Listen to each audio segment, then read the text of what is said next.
So Google partnered with a company called TP-Link to create a router that is programmable and upgradable, and that it will support its internet connected devices. So this hub, once you purchase it and install it on your home, theoretically it will continue to grow in capabilities as more and more products provided by Google become online or available to connect to the router. TP-Link has been around for quite some time now creating routers, but this is the first partnership with Google. Let's take a look at the specs for this hub or router, and we'll see how it performs, and we'll go through the entire setup and unboxing. Now, taking a close look at the specs, what you'll find is that the router does support all of the available wireless standards that are available today. It also has the ability to support those two channels that are really important, 2.4 gigahertz, which is the older channel, and 5 gigahertz, which is the newer channel for faster performance. Now, this router has 13 antennas. Now, those 13 antennas are allegedly supposed to auto-configure themselves based on network congestion. As you notice there, it says congestion sensing Wi-Fi radio. So theoretically, what Google is stating is that the router will find the appropriate channel to give you the best performance. And now everyone's home, no matter if you have a router or not, you will have neighbors that have Wi-Fi, and depending on how many Wi-Fi routers are connected on a specific channel, you'll have over congestion. It's similar to being in a room and trying to speak when you have 100 people around you. It's kind of hard to get the message across. And the same thing happens with network performance. If you have only 2 people in the room having a conversation, the message is received quickly, clearly, and understood. So this router is going to look at the congestion that exists in your area and adjust itself to communicate in a channel that is not highly used, so you should theoretically have better performance. The router also features Bluetooth, and you'll notice that it says Smart Ready, as well as some other standards that are will be used for some of the connected devices. Inside the box, we'll find several components that are available to connect the router, and we'll look at those when we do the unboxing. But this is a very unique looking router, as you can see from the box, and if we flip that over, you kind of have a sense of identity crisis here for a second, and we'll see this when we take it out. Is it a speaker? Is it a router? Which one is it? Because it really looks like a speaker, even to the point where you have all the perforated holes on top. So let's do an unboxing and see what's inside, and then we'll start the router up, we'll configure it, and we'll see if it performs as well as Google claims it does. So let's do the unboxing. I remove the plastic, we'll pull the cover off, and inside what you'll find is a Onhub card, and this card tells you about the different LED states that are part of the hub, so you'll be able to see what each one of those means. We'll put that aside. The box is kind of interesting because it's kind of set up like if it was a jewelry box and like a Tiffany box. If we were to pull this open, so yep, it has a magnetic kind of closure. We're going to open that up, and now here we have our router. Let's pull this out. Okay, that's pretty tight. Put the router aside. We have this little placeholder. Inside the box, we have Ethernet cables and a power adapter. The box itself had here at the very top had information about the hub or router and the adapter, as well as the app that you can download to set up this access point or router itself. Now, unlike other routers where the router has a website that you go to and inside of the router itself, with this solution you'll be using an app in order to do that. You could use either an iPhone or you could use an Android phone to configure. We'll look at the differences as we go through the setup of both apps to see which one is more advantageous. Now, taking a closer look at the router, you'll notice that there are no visible areas on and off switches. It's very cylindrical in nature. Not that tall. The base is a metal base, and it's a heavy base. On the top we have here something that looks like a speaker grill, but it really isn't because it does not play music. And there's some little plastic protectors here that we'll remove. On the bottom of the base, there's information about your MAC address and all the standard information that you'd get when you're dealing with a router. And here you'll notice that it says on hub with more plastic protection, but it looks like there's some connectors there. Now to remove it, you're not going to be able to separate it by pulling. You're going to have to twist. Now when you do twist, I'd be mindful. The material that it's made out of is a soft finish, so it's not terribly slippery, but it's also not the type of material that is going to be easy to grab, in my opinion. So all I do is I'll hold on to it and I'll twist to the side just like that. Let's do that one more time, and then I'll pull up. And by doing that, I expose the inside of the router. Again, very small. We'll pull this tab open. And now that we have it open, here we have some more of the components exposed. So really nothing to see all the way around. I'm assuming that all the antennas are hidden in here. But here in the back, if we zoom in there, you'll be able to see all of the connections. You have your Ethernet ports, you have it looks like a USB port, a power port, and it's prompting us that before we do anything to download the app. So not a lot of connection options like you see with some of the other routers that have 4 or 5 connections. All you have is pretty much the one for your internet, and then you have this other one which is your extra one, so not a lot there. So I don't even see a power button anywhere. So maybe there's something that you press somewhere, but we'll find out more about it in a couple seconds. Here you can see the TP-Link logo, as well as Google, and you can see that they had TP-Link build it for themselves. But really nothing else there. On the top, just trying to take and see if there's a close look, if there's anything that we can see here, and don't really see anything visible either, nothing that you would press. So it must turn on automatically once we plug it in. So let's go ahead and download the app and see what's involved. Now the power adapter is a pretty hefty adapter. You'll notice it's pretty large. It's 4 of my fingers, and it's not super heavy, but it's heavier than most power adapters. And you'll notice here that's the plug itself. So let's go ahead and plug it in, power it up, and get our app. Now once you download the app, I notice an immediate difference between the iOS experience and that one coming from a Google experience. Here I have to sign in and choose my account, and with Google it's listing my Gmail accounts for me to choose which one I want to associate with this router. Now that's another difference that I found with this router compared to my Asus router or my Netgear router. You really don't have to associate them with a Gmail account. In this case, you will associate it with it, and that's why you see the requirement of signing in. Now, one thing I wanted to add, since my iPhone had the Gmail app installed Chrome and I had logged in, my account immediately came up. So it was just one step further, unlike with the Android operating system, it immediately came up. Now, once you've authenticated within the Google network, you have the ability now to set up the hub. I'm going to go through the process only with one phone, but I just wanted to show you that it was available with both. So now I have the hub plugged in. You'll notice that it's flashing blue. I'm going to hit continue, and the phone is now looking for the hub. It says that the phone has found the hub. And now what we're going to do is we're going to close the hub. So by closing it, it means putting on the sleeve. Now that I've replaced a sleeve on top of the hub, I'm going to hit next. And it's establishing a connection.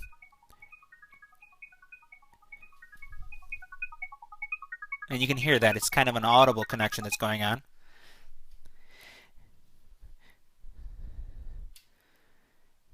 And now what we're going to do is connect directly to the hub to configure.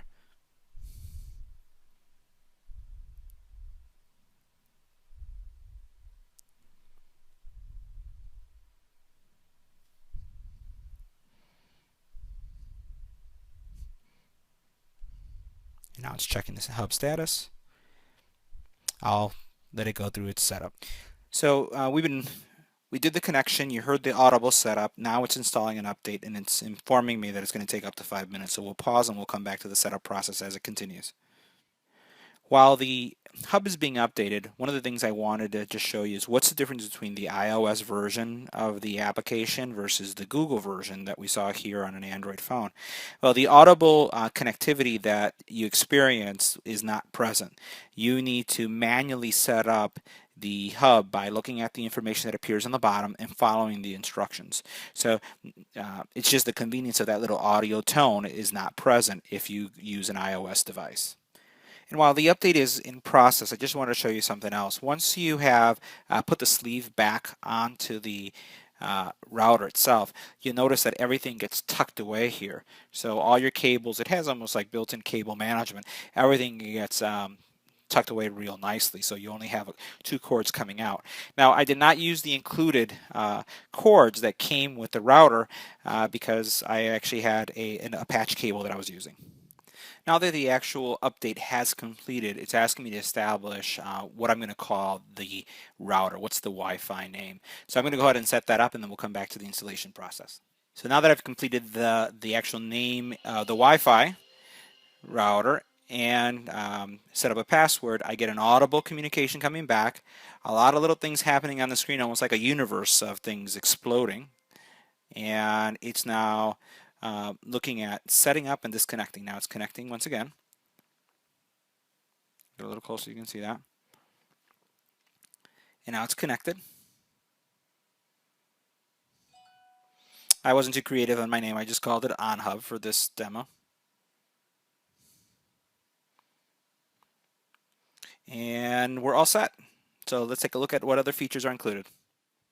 So now that I've connected the phone and the router is connected to my network, I'm immediately getting some feedback. It's giving me information, letting me know that everything looks good and the device is online. It's also letting me know that my hub is connected to the internet, but it also has detected that I have a router that is serving as my main internet connection. And it's just prompting me what I should be aware of. In other words, I already have a router that is serving up my DHCP addresses, and this device is going to be acting as an access point as opposed to my main router. So let's take a closer look at some of the other features that we have. What you have is your overview. You have your Wi-Fi access. So again, your hub and your password, in which you can reveal the password. You also then have on this area an area for additional settings. So this is giving you information on your Onhub that is password protected. You can edit that. Advanced networking settings, so your DNS, and I'll let you see what's in there.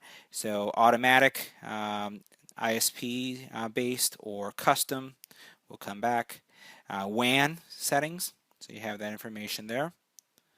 And then you have extended settings. So this is for port forwarding and whatnot. So, especially if you're a gamer and you do have some port forwarding, or you're using any other device that requires it, you're able to establish this here.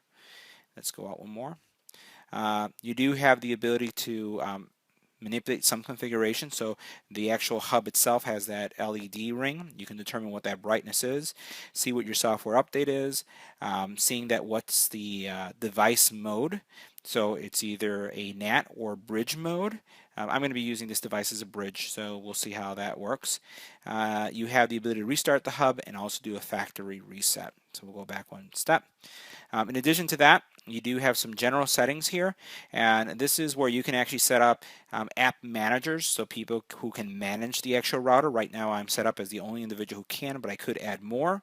And then here we're giving some information about some support information. So in the event that you need some support, you'd be able to get some support, and someone from Google will be able to help you out. And then you have some privacy information here, what type of information you're going to be making available to Google, what type of statistics and whatnot. So all in all, this is I found it to be a very simple hub to work with, or router to work with. It's really, I find, designed for someone who is looking for a very simple way to manage or have a router. As far as a lot of features, I don't really see it having all the features that my Asus router has or my Netgear router has. I don't really see it having any kind of parental controls, any access limitation, MAC address locking. I haven't seen any of that stuff present. So the expectation is that they'd probably add that at a later time. So the next thing we're going to do is test performance. I have two routers that I will be testing. I have a Netgear R700 and an Asus RT-AC87R. Both of these are connected to my ISP's main router or access point.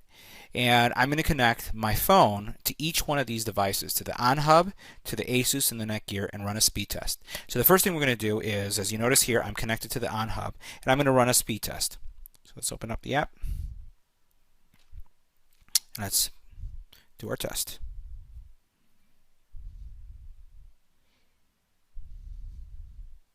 Now these routers are within feet of each other, so there's probably 1 foot difference between each one of the routers. So you see my download speed is 28 megabits and my upload speed is barely 5. Yeah.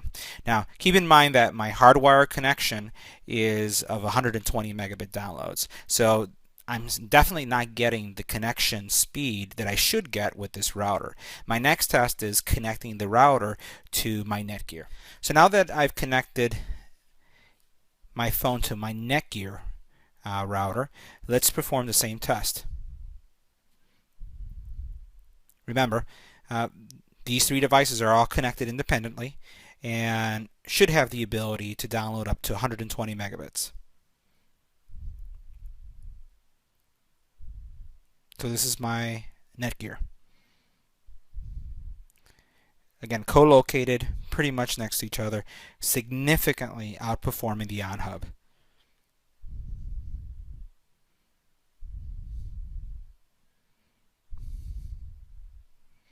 Wow, that's really disappointing. So my Netgear is giving me 118 megabits with 25 megabit uploads, and you saw that the Onhub was a fraction of that. Let's test the Asus. Now the last test is going to be with the Asus. This is a slower router, but we'll see how well it does. It's probably going to be in the same category. So we'll hit test.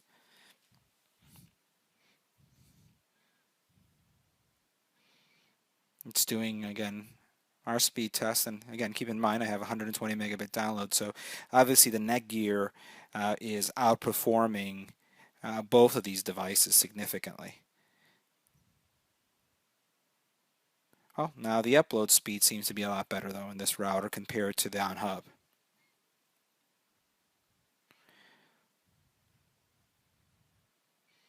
No, and we'll let it just conclude. So all in all, comparing it to three routers, I found that the Onhub, given the hype and also the advertising of having 13 antennas that are automatically going to configure themselves to get the best bandwidth despite any kind of network noise or traffic that's happening on my network channels, again the wireless channels, did not perform as well as my Netgear router. So for $200, would I recommend picking up the Onhub? Well, as you can see, you're not really getting the performance that you should out of that router.